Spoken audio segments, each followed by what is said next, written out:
And it's hard. I mean, maybe not if you're a Chelsea fan or a Tottenham fan, maybe, but it's hard not to feel sympathy for the West Ham fans inside here, because it was miserable, wasn't it? Yeah, it was palpable. The atmosphere, the defeat had hit them so early in the game, and they just had to sit and suffer and take what was coming. And that's more of the same, more of what they had towards last season. And so you're looking at the manner of their defeat, the manner of how they conceded the goals, and it's such a painful watch. You highlighted on those stats, they didn't have one booking. I don't remember a tackle. I don't remember really a tackle in that.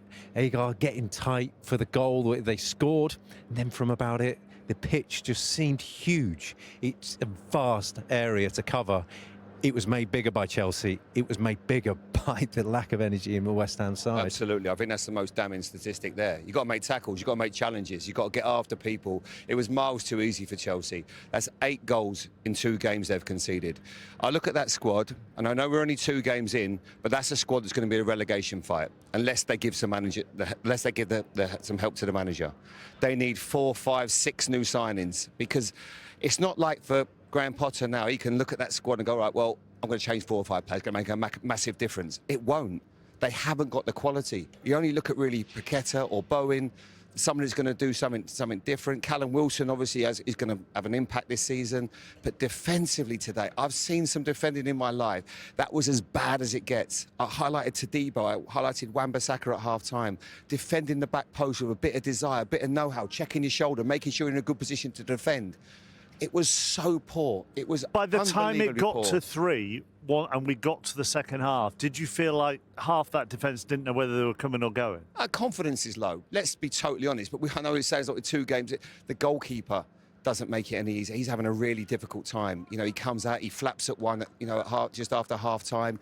He probably needs to be changed, because he's not come here full of confidence. He's already made some high-profile mistakes. Live on a Friday night on Sky is not going to help his cause. It's a hell of a call, that, to change your goalkeeper after 2 games. But it might. But Areola might have to. At least he's got some experience. Right now, I look at him and I think he needs a little bit of a rest. He's already conceding so many goals. 8 goals in 2 games. He's got some high-profile games coming up here. He's not in a. I personally, he doesn't feel the goal or doesn't feel with any confidence right now. Now, as a goalkeeper, Rob, I mean, do you think I'm being too harsh? Well, you look at it, and you look across the board, and not to deflect away from the goalkeeper situation, but to add to it, you're coming up against Chelsea. You're in the Premier League. Get the basics right. They conceded 3 from corners, 3 set pieces, conceded 2 soft goals in terms of how the crosses came in last week. They're just not giving themselves a chance. And at the moment, the goalkeeper's in with that as well. You're having to play a perfect game defensively, because you're not going to score many, because you've not got that many outlets. It's so far from it. It's different, though, isn't it? If Todibo doesn't play, I'm just picking one of the centre-halves here because he was pulled at half-time. If Todibo doesn't play in their next game, that's one thing, because outfield players do get changed. If your goalkeeper changes, it is different, isn't it? Well, he needs results. Graham's got to make big decisions, because if you look at the 8 goals that they've conceded, he's been, if you look, he's been at fault for quite a few of them. And it's the same situation at Leicester last year. And I'm not saying he can't be a good goalkeeper and he can't be a success, but sometimes you've got to look at the situation and actually do someone a favour. Now, there's a lot of players. I'm not just picking on him. I could pick on Wan-Bissaka. Some of the goals he was certainly at fault for. Todibo at half-time. The winning challenges, headers, every single set piece that come into the box, it was a Chelsea head that was going to get it. And it wasn't like West Ham were a small side today. He brought in Souček to give him a little bit more aerial dominance. He made no difference. There wasn't enough desire to win first ball, second contact. And that's pretty much summed up West Ham today. I go back to what we said before the start of the game. Played 1 game in pre-season, Hermansen. He had been injured for the 5 games towards the end of the season. Hadn't played since April in 1 game, and has been thrown in, and it's been a lot to ask him. Going to get some reaction now from the West Ham side of things. Captain Jarrod Bowen with David Craig.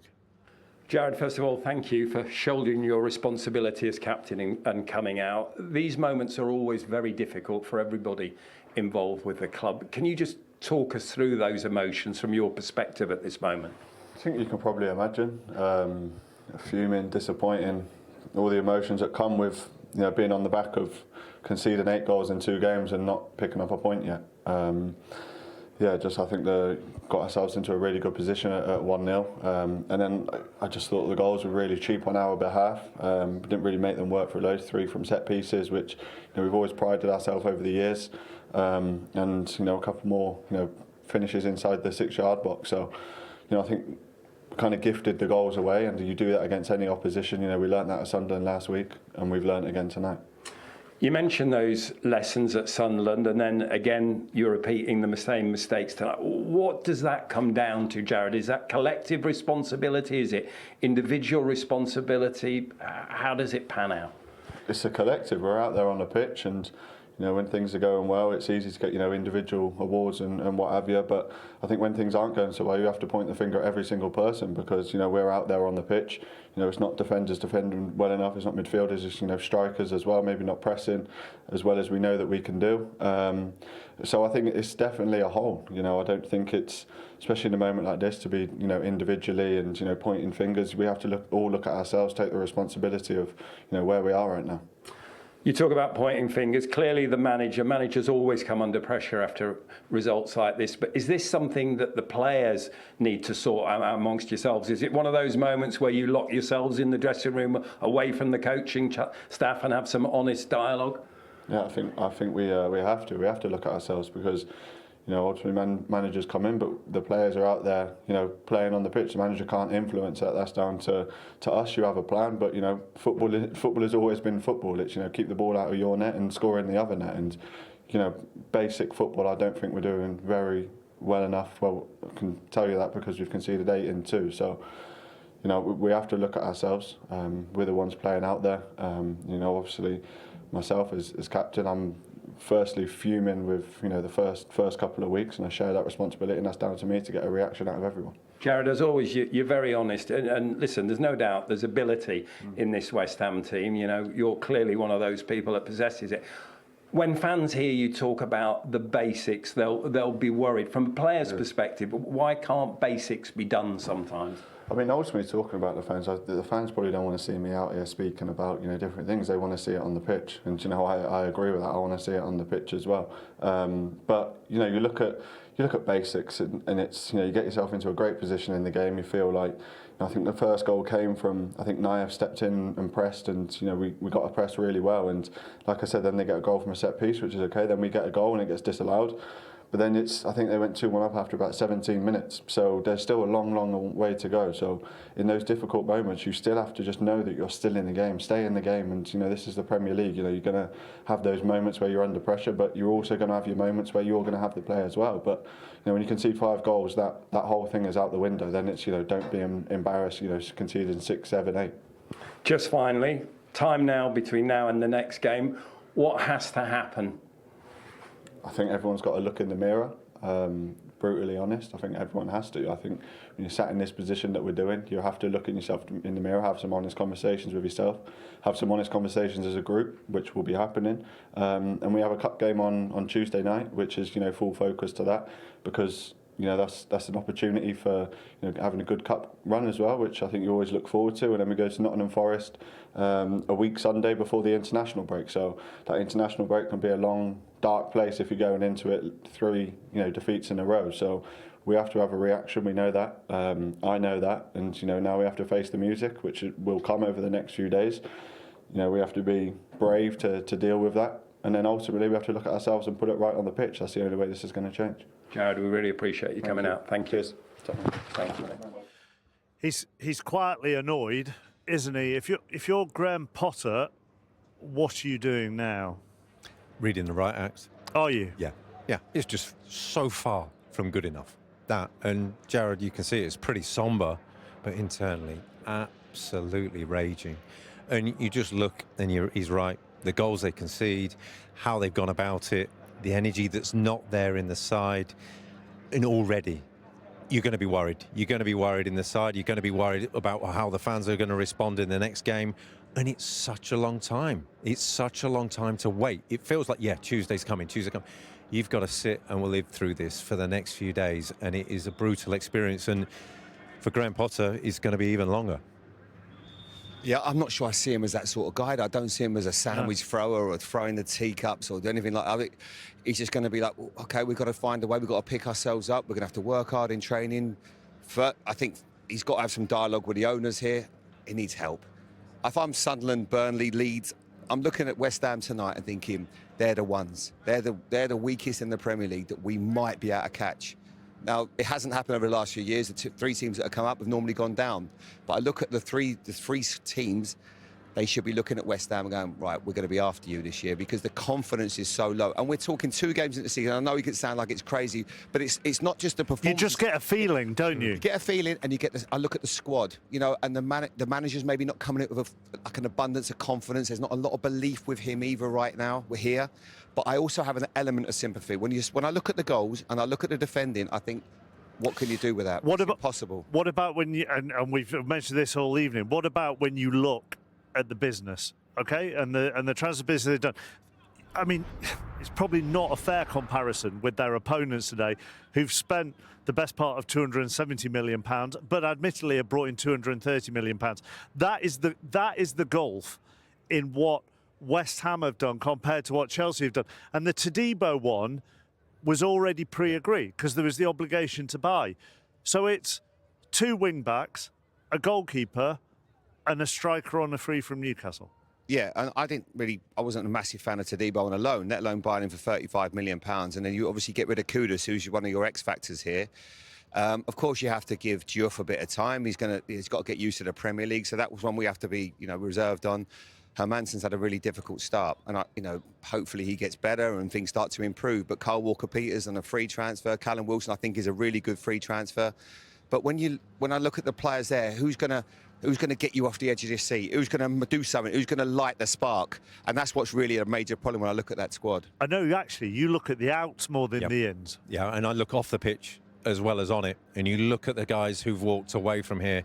Danny Ings, Soufal, Fabianski, guys who weren't going to play every week, Antonio. But they were part of a successful team here. And they were part of what made the dressing room tick. And you need that. And right now, you're looking around and going, Jarrod Bowen, 1. Where are the leaders other than that? You're looking around the game, you're looking around the dressing room, and it feels like there's not that drive there. And it's a horrible thing to say. It's a horrible thing to say about a dressing room. You just don't feel like there's the nastiness in there to turn it around. Here is Graham Potter with David. Graham, obviously a very difficult evening for you. Can we just start with your views and thoughts on that 90-plus minutes? No, a tough evening for us, of course. Bitterly disappointed with the result, with the manner of the goals we concede after starting the game well. Too cheap, I think, against the top team. We have to say that. To concede the goals in the manner we have gives us it's an impossible task. You had the best possible start for the night. You are playing one of the top teams in the world at this moment in time, but given that start, should you have gone on and gained a stronger foothold in the game? Well, of course, that's what we've tried to do. As I said, goals change games, goals affect things too much. And when they're cheap, like I think the ones we gave away, we have to do better. And until you can solve that better, it's always difficult in a Premier League game, especially against a top team. We have to improve a lot. You spoke during the week after the Sunderland defeat about people doing the right things, doing the basics. There's a lot being spoken about that. Was that missing again tonight, that ability to do the simple things? Well, I think you're asking the question because you know the answer. Yeah, like I said, we're playing against a top team, and at times you're going to have to suffer, which of course you do. When you concede the goals in the manner we have, it makes it difficult, and the timing of them as well. We were a little bit unlucky with this, obviously getting the offside goal. Fine margins again, but nevertheless, over the course of the game, you put yourself in a position where if you open up too much and press too much, you can get passed through. But at the same time, we're at home and we need to create some pressure and try to get on the front foot and create some mistakes. So it was a tough evening for us. As a coach, how do you set about solving those problems with that deck of cards that you have to deal with at this moment? Is it solvable? Well, of course. We've got a game on Tuesday night, which gives us a chance to look at maybe players that haven't played so far. It gives us a chance to look at different players to give them an opportunity, because clearly what we're doing at the moment isn't enough. I have to look at myself. We all have to look at each other and see how we can improve. It's honest of you to say you have to look at yourself. In what aspect do you believe that you have to evaluate your performance at this moment in time? Well, I'm the head coach. I'm responsible for the team. At the moment, the team isn't performing as well as we'd like, and the results aren't what we want. So I have to take that responsibility. We're not getting the most out of the players. We need to get more. We have to get more out of the players, and that's my job. When you say you're not getting the most out of the players, is that a case of them not believing in what you're asking them to do, or not believing in themselves? Jarrod Bowen's been in here and been very honest and says they, as individuals, every one of them need to look at themselves this evening. Well, I think it's a collective. I think as much as it's nice to point fingers and blame people, which is obvious because we're hurting and we're disappointed and we're angry with the result. Of course we are. We're all responsible. We all have to do better. There's nobody throwing anybody under the bus here. It's a collective effort. We have to do better. Is it something that's sorted out in terms of team meetings, or is it sorted out on the training ground? A bit of both, to be honest. Tonight also, we witnessed the unsavoury side of the game. I saw you have to suffer some really vile abuse as you walked down the tunnel. You're a very measured man, doesn't really show emotion either way, whether it's going well or it's going badly. But I think for any human being to have to listen to that sort of abuse must cause some hurt. How are your emotions and your feelings personally when you have to listen to that? Well, I'm disappointed with the performance of the team. I can't control what people say or do from the outside. Everybody's entitled to their opinions. I understand that. I respect that. I've got to do better. We have to do better, and we have to take that responsibility. Have to do better. Do you, to achieve that, need help? There's been a lot of talk about transfers. I know you've mentioned this phrase, silver bullet, but at the moment, if the silver bullets aren't there, is it just a case of having some ammunition to help you out of this situation? I think it would be a bit obtuse of me to speak about signings when clearly we have to improve and we have to do better with what we have. As I said, collectively we want to try and improve, solve the problems. I think we can. We need to do more than we are as a group. And then, as always, we'll look to try to strengthen whilst the window's open. Graham, appreciate your time. Thank you. Thanks. We can show you how Graham Potter's career here at West Ham has begun, which a graphic like that, Jamie, is stark, isn't it? But it doesn't really take in circumstances or nuances or anything. When he took over, they were 14th. They finished last season 14th and were 2 games in. Yeah, I suppose the only problem is for Graham Potter is they've not improved in terms of performances, and I think that's what everybody expected. They expected a different maybe style of play, things to improve. I watched I think it was, I might be right, the Aston Villa away game, which I think they drew 2-2, and I thought, okay, there's a few signs there, and everyone was getting excited, but that's the problem. It hasn't really changed since then. But as I said, for the risk of repeating myself, that squad isn't good enough. They haven't got enough good players. I look at them in midfield today. I've been a huge fan of James Ward-Prowse, and Souček does, he's obviously got the things that he does really well. He's got his attributes. But that midfield just couldn't get near, didn't have the legs to get around a Chelsea. As a two. As a two. And that system, obviously playing 3 at the back with wing-backs, it gives you a major problem because when you play 3 up, you can't then, you got outnumbered in there. But even if you can play over 2, which obviously teams do, you have to be high energy. You have to be able to get after teams. And they haven't got that in there. So where do they need to improve? I think defensively. I think in midfield they need to get someone with real legs. They need to get players that can get around the pitch and move and play with the ball and make sure they can get on the ball and show responsibility, passion, personality. They haven't really got that in there, and that's no disrespect to them because I think it'd have been hard for any 2 to play against that 3 in there because Chelsea were that good.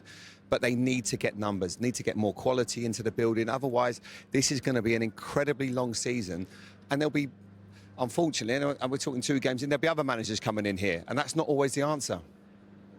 You're right in how you say about the legs, and you worry about how they're going to go about it. You can't have wholesale change. You can't have, 8, 9 players between now and the end of the season. And Graham's right not to say, look, I'm working with what I've got. He's right not to go out and say, I need help, because it's detrimental to what's in the dressing room right now. It's bad Plenty enough. of other managers do that, though. Yeah. Plenty of other managers do that. Marco don't Silva's they? done it today. You know. He's saying he needs a bit of help. I with it. need- Not I need immediately this, or I after a need- 5-1 defeat. Oh, no, OK. All right. Yeah. So And it's the time. I get what you mean there. Yeah, I get what you you mean. can't come out and say that. I'm saying I'd read in the right act. I've never been a manager. I'm not a manager of West Ham, and I probably never will be. But you've got to manage what's in that dressing room. And right now, he's looking around, going, I know it's not good enough. I know. I'm asking guys, and they're on the pitch, and it looks like they know they can't do it. You've got the midfield, the defence. We saw try to get tight at times, but they can't do it all the time. The forwards haven't got the legs to go and get tight. So all of a sudden, you're in this horrible in-between position where you just get torn apart, and that's where they were. And their next game is actually quite a horrible in-between fixture, really, in the sense of it's the Carabao Cup. Different teams have different priorities. Now, away at Wolves, bearing in mind what's happened to them at the start of the season, I know he said, Jamie, it's about, maybe giving a couple of other players who haven't had a chance yet a chance. But does that feel big to you now? I mean, I think Nottingham Forest and Spurs feels bigger. Well, yeah. But I narrative, totally get what whatever you're saying. happens, Yeah, the narrative builds. you're just going to add pressure on yourself, and that is the major problem. I look at those fixtures. You got Nottingham Forest were brilliant against Brentford last week. And then obviously Spurs, one of their biggest rivals, come in here. And, with Spurs and the capabilities they have going forward, they can cause anybody problems. So right now, every single game on that list looks incredibly difficult. Do you want to go to Everton? They're just about to sign some really good players. They just signed Tyler Dibling. Now, Jack Grealish should be up to speed by then. How difficult is that going to be? So right now, they are in a bit of a mess. Now, the only way to turn it around, if he isn't going to bring any players in, Rob, maybe they won't do that, who knows, is you've got to work hard with the players you've got. You've got to get some togetherness. You've got to get a system that works, because I think he's playing with a 3 because he doesn't trust any of them in the back 4. I think that's why he's playing that system. I look at Wan-Bissaka as a right wing back. It doesn't really suit him. He's played right back pretty much all of his career. And everyone in there defensively, nobody's really looks like a leader or taking any kind of responsibility. Todibo, Kilman, Aguirre, first half was poor. It was a really bad whole unit, from the goalkeeper with that back 5. All of them just didn't play to the level they should be. What do you do at Wolves? I tell you what, if I'm not been in these 11, this starting 11 for the past 2 games, say, this is a real opportunity now. I cannot be in a better position. Those games are brilliant games not to play in for West Ham if you're a West Ham player. And then if you're being brought in for that, you're saying, I've got a real chance here to make a difference. It's gone as badly as it could have done. I tell you what, I put in a performance here. I'm giving myself a chance of playing the next game, because realistically, Sorry, they're all brilliant games not to play in. If you're a Chelsea, if you're a West Ham player, yeah. If you're a West Ham player and you're Emerson, who was sat next to us up there in the stand, you were sat there going, this is a real opportunity. I tell you what, this couldn't have gone worse for everyone else. It's a great thing for me. I'll go out there and prove what I can do. Well, Enzo, first of all, congratulations. But it was a night that started in very interesting fashion for you. Even before kick-off, Cole Palmer comes off, you have to make the change, then you find yourselves a goal behind. How difficult was the opening moments of this game tonight for you? Yeah, quite difficult. As you said, Cole problem during the warm-up, and then we conceded a goal. But I think the reaction was very good. We continued to play in the way we planned the game, and at the end, I think we deserve to win the game. Before we come to that reaction, can we just clear up the Cole situation? You kindly spoke to us before and said it was precautionary. Are you convinced it's no more than just that this evening? You mean the goal we conceded? No, sorry, Cole not taking part. Sorry, yeah, Cole. you said it was precautionary. In the last 4 or 5 days, it was not 100%. Yeah. And tonight, during the warm-up, he felt again something, so we prefer don't start with him, don't take any risk, or at least don't get worse, and we see in the next hours. Let's get to that reaction to you going a goal behind. How impressive was it from a coach's point of view? Yeah, for sure it was impressive, but it's what I expected in terms of we conceded after 5 minutes, 6 minutes, so there are still 90 minutes to go, an entire game, so there is plenty of time to recover the game, to come back on the game. And I think the most important thing is that the players, they continue with the plan, and at the end we won the game. You said after the Crystal Palace game there were many things you felt you could do better. Did you see that tonight, the things that you could do better and do well? Yeah, but even tonight I think we could do many things better. After 3-4 goals, we can manage better the ball. We can make many passes, keep the ball, and we were trying to attack again to score more goals. Sometimes, if you make passes, then the action, the chance arrive. But if you force, sometimes doesn't arrive. But yeah, for sure we can do things better, but we improve compared to Palace. There's been a lot of talk ahead of this game about the excitement around Estêvão, just 18 years of age. How big an impression has he made tonight in that performance here? Yeah, he has to adapt. The goal we concede comes from, he tried to make a flick in the middle of the pitch. Then we concede another transition for the same reason. But he needs to adapt. It's 07. It's very young. It's a fantastic player, and we are very happy with him. Just finally, Estêvão, Delap, Pedro, again from your point of view, how excited are you about the potential of that combination and how they can link up? Yeah, very excited, but you need the balance. You need Moi Caicedo, you need Tosin, you Trev, Malo, Cucu, Enzo, you need the rest for the balance. So happy with the players at front, but very happy also for the rest. And just to sum up, happy with 5-1, but you believe you can be better? No, very happy with the 5-1. Yeah, very happy. Well done. Thank you. We got the smile in the end because of the majority of that interview. I was just thinking it's basically just keeping everybody's feet on the ground. Well, it's all about balance, like you said. So miserable for most of it, and then a smile at the end. Yeah. But he's a tough taskmaster. Yeah, but I mean, it's a lovely thing for a manager when you played like you have, you've won comfortably. You can just maybe put a lid on things, not get too excited. But there were so many things that I really enjoyed about him today. João Pedro Neto, players that perhaps, especially Pedro Neto last year, I don't think we've seen the Wolves player just yet. Because when he first came to the Premier League, he was so exciting, such a talent. He's had a lot of injuries, and it feels like now the Club World Cup was huge for him. And I watch him playing again today, even on the weekend against Crystal Palace, just showing glimpses, using his body. He was fantastic. He looks like he's really comfortable in his own skin at the minute. And obviously the players that they're brought in, the two forwards are going to add massively to them. They're going to give them goals, assists. João Pedro looks a fabulous player for them. So yeah, I'm sure he's quietly so happy. It certainly isn't much consolation for West Ham, but they probably scored the goal of the night with the opener. It was a wonder strike, wasn't it? And it kind of got born out of Estêvão. This is the mistake that Maresca was talking about. The only mistake. I think it felt like he made all night, and it's a poor flick, but then from there, just to step onto it, running out of ideas. I'm just going to have a go. It sat up just a fraction really nicely. Jarrod is just stepping in. You can see with him with Estêvão on the left-hand side, and just that bit of pressure wins the ball back. They did it so few times after that, West Ham.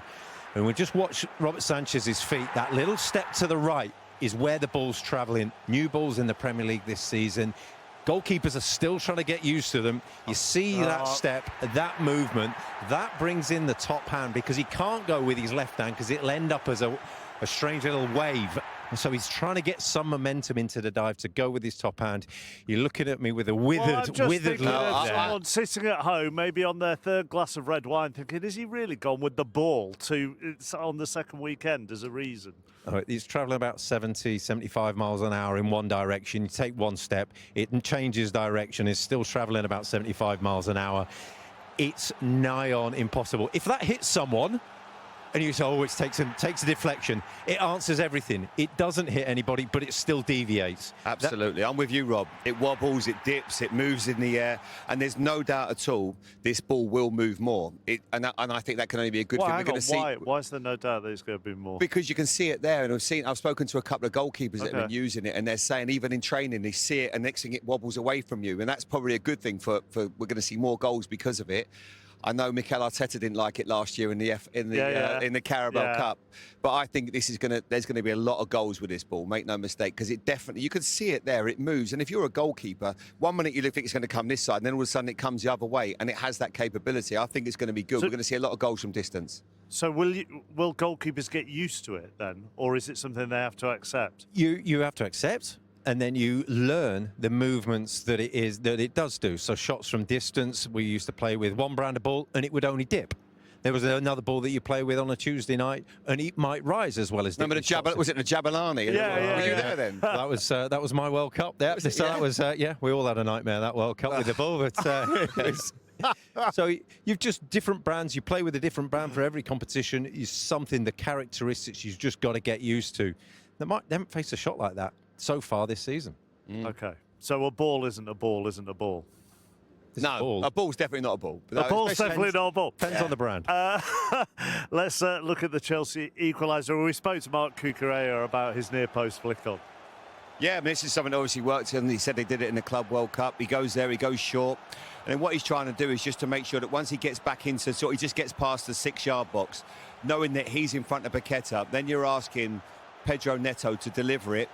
So he's got himself in the position there. Paqueta feels like he's comfortable. Now he's got his left arm on him, and he gets that lovely flick, and then João Pedro gets up. I mean, he is a strong boy. You can see him here. Keep your eye on him at the back post. He's got Wan-Bissaka exactly where he wants him. He just dips in front of him, reads the flick on, and he just gets up early. It's a really good header.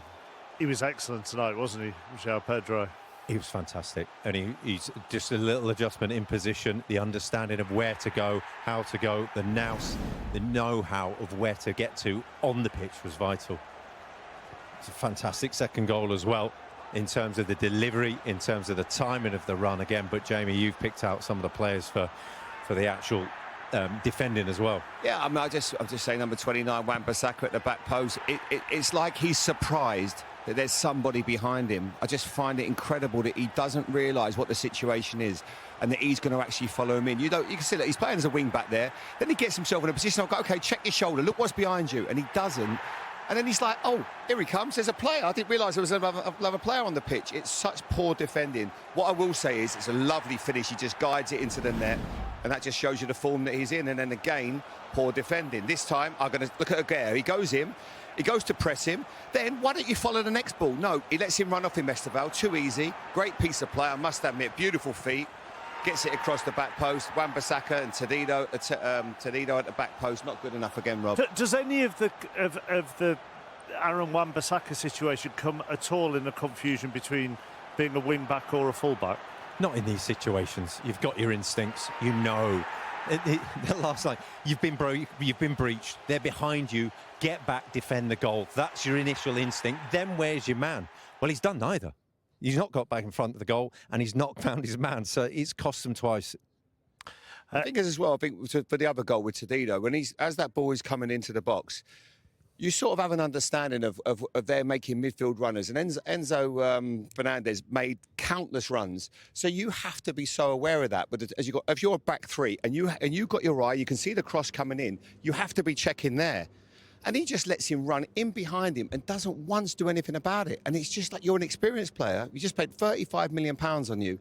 That has to be better. They're the details that put managers under huge pressure. You talk about tactics all you like. If you're not going to do those finer things in football and defend, especially when you've got experience, we're not talking about young kids here either, Mark. They should do much better. And kind of your point is proved here, because he went off at half-time, they switched to a back four, and yet they were still making errors defensively and on set pieces.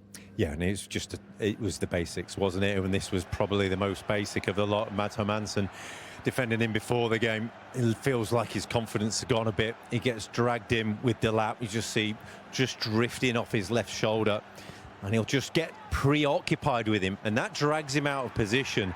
And then he's going into bodies with no real momentum. He's coming back down out of the jump rather than going up through the ball and powering through the ball, and he changes his mind. It's two open hands onto the ball, and you're thinking through there. Here, could he still have caught this? I think once you start coming down and you realise you're going to hit someone like that, it's a really difficult ball to catch because you're worried about where you're going into. Yeah, this is where he says, look, he says keepers, that he comes, but there's no...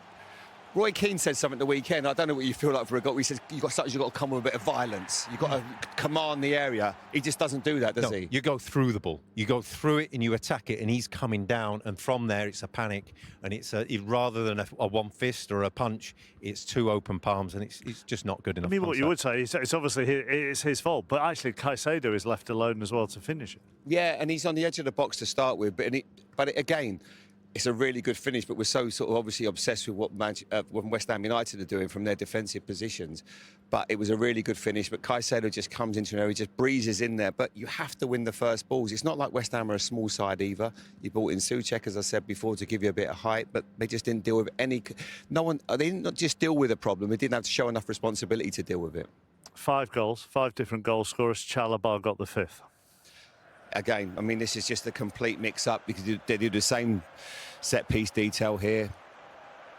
Ball comes in, it's an okay delivery, but what they know now is you're just putting it into an area just for the keeper to come and get it and put him in a bit of a mess. It's right in the mixer, as they would say.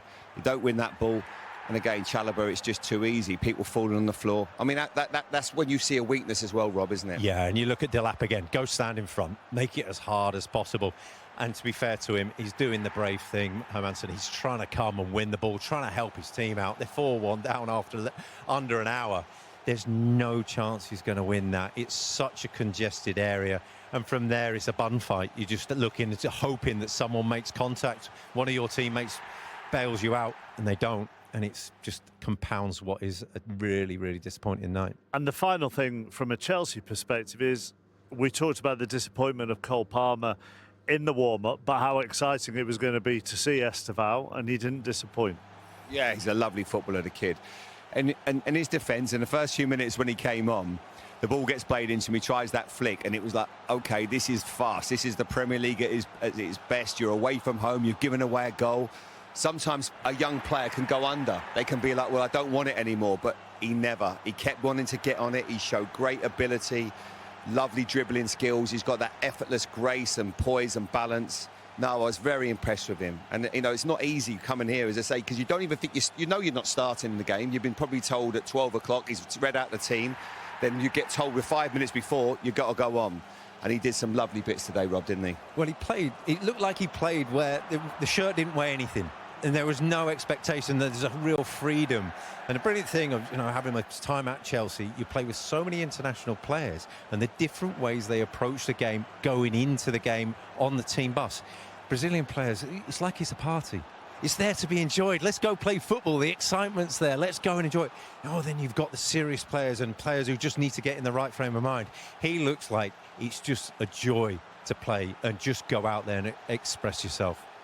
Youngest player to have a Premier League assist for Chelsea. Ever? Yeah. What age is he now? He's 18. 18. That's very good. And specifically 120 days. Very good. Good. You are good at the stats. It's always good to end the show by leaving both your pundits speechless, I find. Thank goodness that didn't happen right at the start.